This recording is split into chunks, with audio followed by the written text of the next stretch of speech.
First of all, let me confess, when I was approached to come here, I really didn't know what I would be speaking, because, well, it's not a technical domain for me.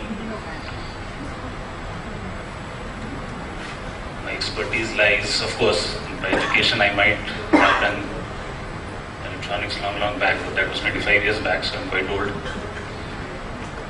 Now my expertise is security. So I'm more of as a user than anything else. So I would like to stick to the concerns that we have. Having heard most of the speakers earlier, I have been making my points which I want to highlight, which of course I might have written down. Somebody has spoken, so I want to delete that. So please forgive me for referring to my papers as I go along. Anish, of course, just before me spoke on the various ways security has been taken care of, and immediately after that, Manu, of course, went ahead and told what are the exploits that are being used. So that justifies our case of security. Yes, as a user, I would like as much as ease and efficiency that any technology would offer. But by the profession that I am in, I am very reluctant to take it very easy. Anish, of course, went on, and before that, of course, other speakers, Prakash, went on to speak of certain certification. My question is if I doubt those certifications. My adversary is not a hacker. My adversary is not somebody who is going to exploit or learn. My adversary may be a person who is making that system. So how do I trust that certification itself? Anish, of course, spoke of the 9 security threats that have been enumerated by the Cloud Security Alliance, and he has focused on the last 2. Insufficient knowledge of the users, and of course the shared technology vulnerabilities. I would go to a little bit of further on the earlier ones, which are a lot of concern. Now, I have a lot of data which, as you said, is secure, needs to be secure. But I am still not very convinced by the fact that my data is there. Whatever you may do, even if you encrypt it, my concept would say that the encrypted data is there. When I am doing my work, my unencrypted data is there. My encryption algorithm is there, and my key is there. So what stops from anybody? How secure or how valuable is my encryption?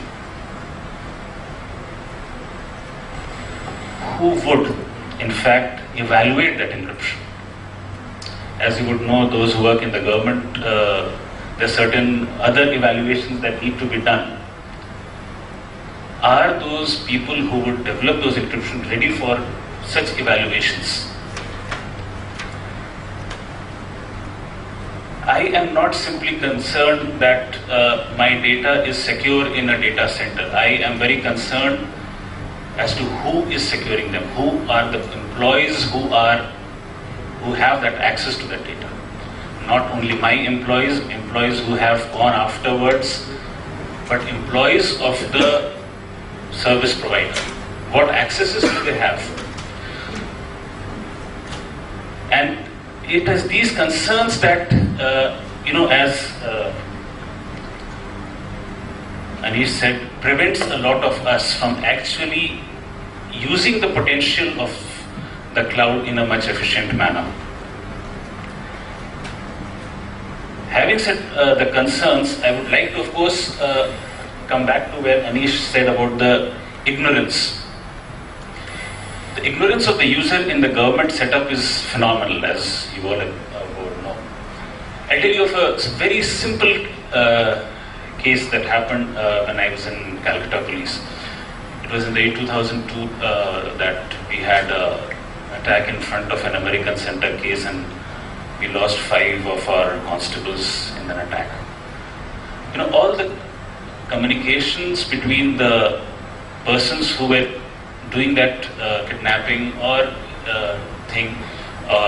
initiating that attack on the police personnel were based in Dubai.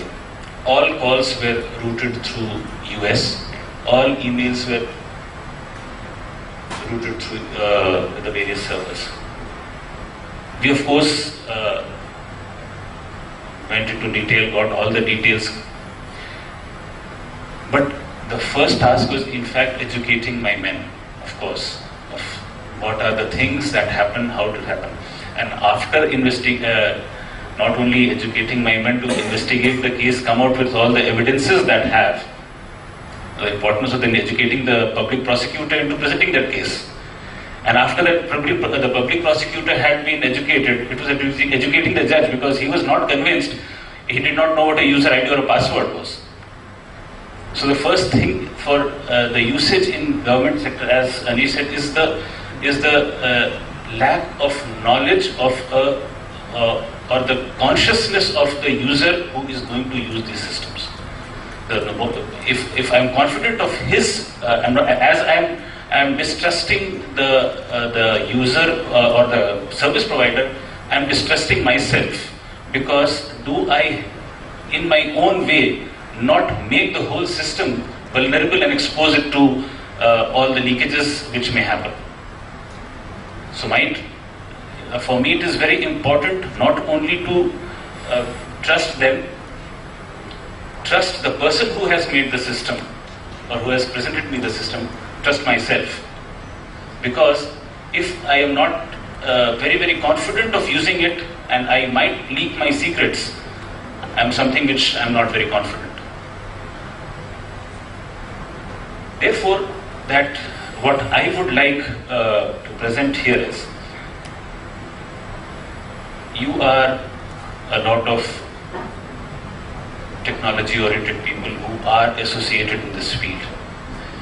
You have to prepare standard operating procedures. Now, if I have to, as he said, what level of security?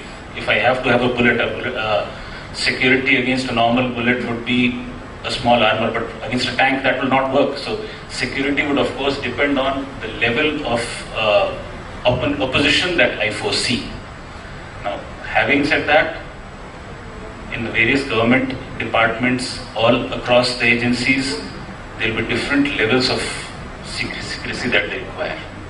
So therefore, how do I evaluate what is the level of protection I need? How do I evaluate the service provider that I will look forward to? So that is where we need the industry to guide us, the intelligentsia to guide us as to what are the questions that I need to ask. The most important for me would be the questions I need to ask me or any government agency as to what is that I am using there, with whom I am storing, what are the security protocols that they are using, and therefore, is it worthy enough to implement it with them or not? So my intention here was more to ask you to look into this aspect. Yes, technology will go ahead at a very fast pace, but you have, if you really want certain people like us who are very skeptical, you will have to guide us as to these are the questions that you need to ask. And if those questions are answered in the affirmative, then of course you're free to take your services. Otherwise, it will become very, very difficult for us sometimes. Not all services, because there are many services, there are many things which might not be confidential, which I'll be very happy to use the services of the in the cloud. But there are certain things which I'll not be really eager to put it on the cloud. So I leave it to that to all of you.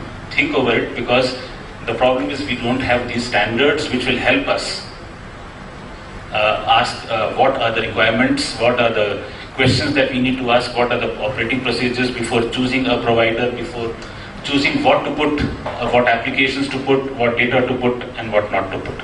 I leave it at that so that you can come with those answers in the future and help us take it forward. Thank you so much.